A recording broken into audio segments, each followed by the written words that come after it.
In this morning's Health Watch, the health of the world's shark population.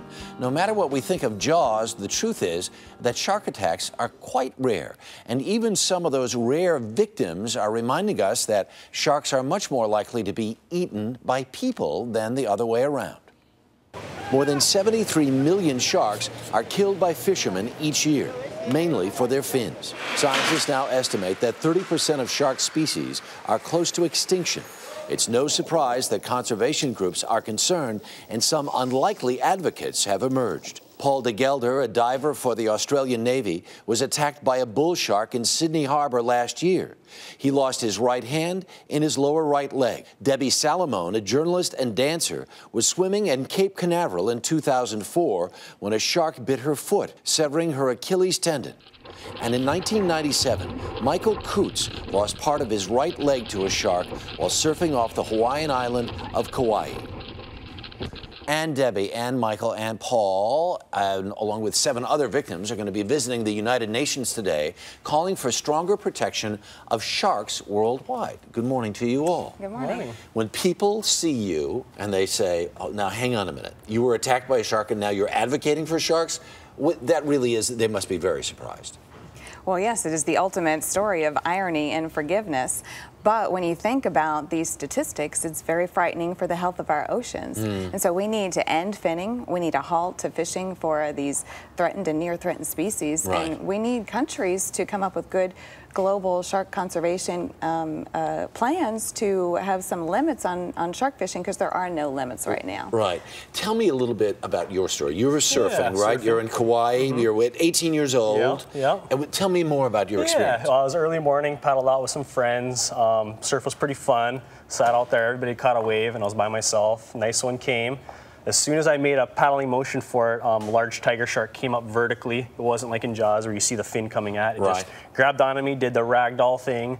Out of instinct, I punched it a couple times. And as soon as I hit it, let go, went back underwater, disappeared, looked at my finger, saw blood, was like, ah. Got on my board, started paddling in, and my leg started doing this weird shake, and I thought the shark was still trying to chomp after me, and looked over my shoulder, and my leg was just gone, completely severed. Right. Never felt it come off. You should be the last person in the world, then, who would be advocating for conservation of sharks and for sort of elevating sharks to not being demons, but being part of the health of our planet. Why are you on board? Yeah, well, these guys contacted me and they gave me some numbers, and I had no idea about, like, I think most of the general population doesn't know about shark finning, and I was just baffled and felt really, in my position to do something positive about it and feel, that I can open up doors with my story, and why not, Yeah.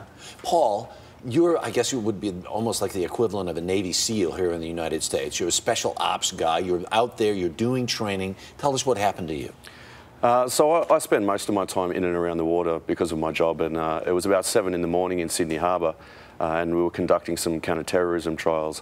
I was just swimming on the surface, and a shark came out of nowhere, grabbed me by my hamstring, and I tried to go for the eyeball, but my hand was in its mouth as well, so I couldn't. That would slow that process down. Yeah. So I tried to go it with my left hand, go for the eyeball, couldn't reach, tried to punch it, tried to get it off me, and I think I just upset it. It took me underwater, shook me around, brought me up, took me back down, and then it was gone. Yeah.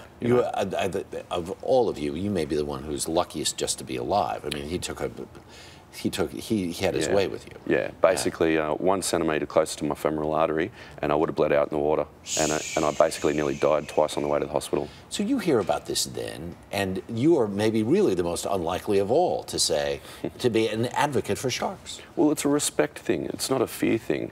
And when the Pew Environmental Group contacted me, that was a really humbling experience, because I do a little bit of work in Australia, but to be able to come over here on a worldwide scale, go to the UN and work with these wonderful people, that's amazing to try and make a difference worldwide. Right. You were attacked, you're at Cape Canaveral, you're in the water, a couple of feet of water, it just goes right down for your Achilles. Took a long time for rehabilitation. Had this ever occurred to you before this accident happened to you? No, in fact, I I really didn't know the plight of sharks too much. Right. After the attack, I was plotting my revenge. I wanted to eat shark steaks. I was not happy.